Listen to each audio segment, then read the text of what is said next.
Hello guys, magluluto ako ng broccoli.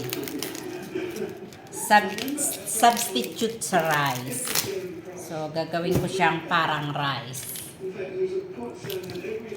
Tanggalin ko muna lahat ng mga dahon. So, ayan, wala na siyang dahon. And then, himayin ko siyang isa-isa kasi i-food processor ko siya. Or no, not i-food processor kasi masyadong pino pag food processor. Gayatin ko na lang siya ng manipis kasi mas gusto ko yung may malutong-lutong makakain. Ito na lang gamitin ko para makontrol ko.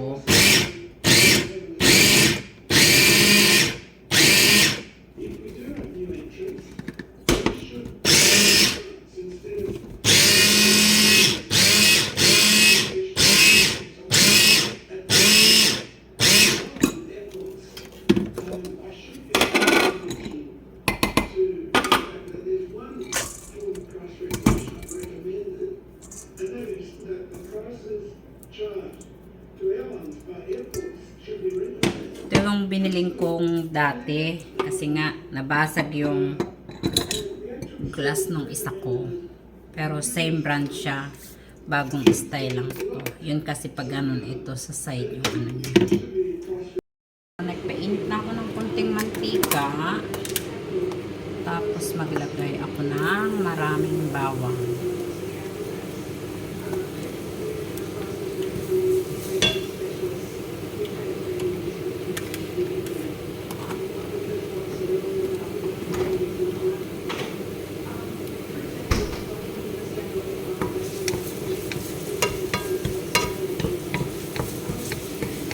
Bawang lang po ang ilalaw ko.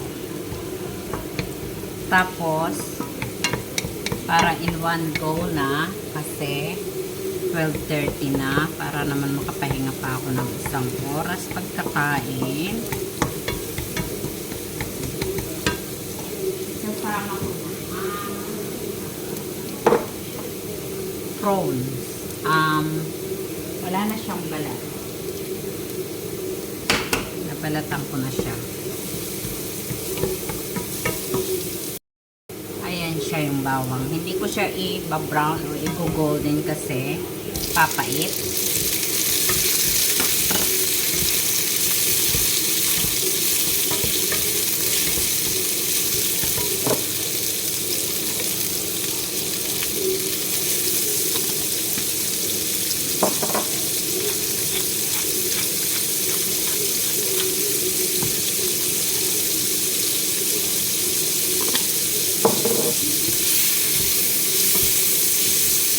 Tapos, lagyan ko na siya nito.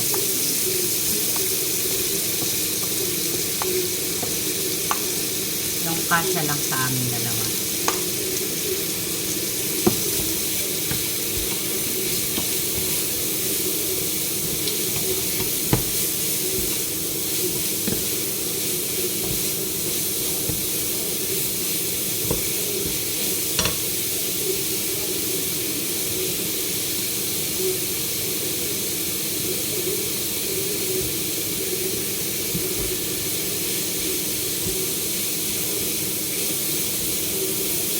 Kaya ako siya pinagsama kasi madali lang lutuin ang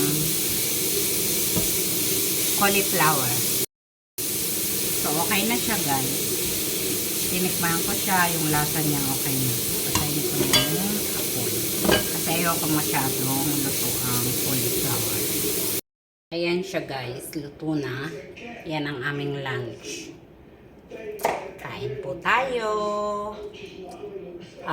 Cauliflower, parang sinangag siya. Sinalo ko na ang hipon. Guys, kain na tayo. Kumakain na siya. No, the prawns don't have tail. I take out already. And can have the lemon bitter. Yeah.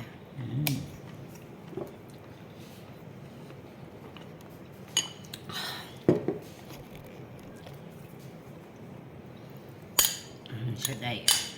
Ayan yung cauliflower na pinakang rice. And then, the prawns.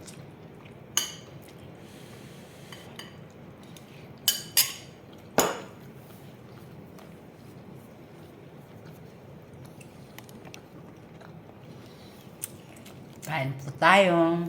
And thank you for watching.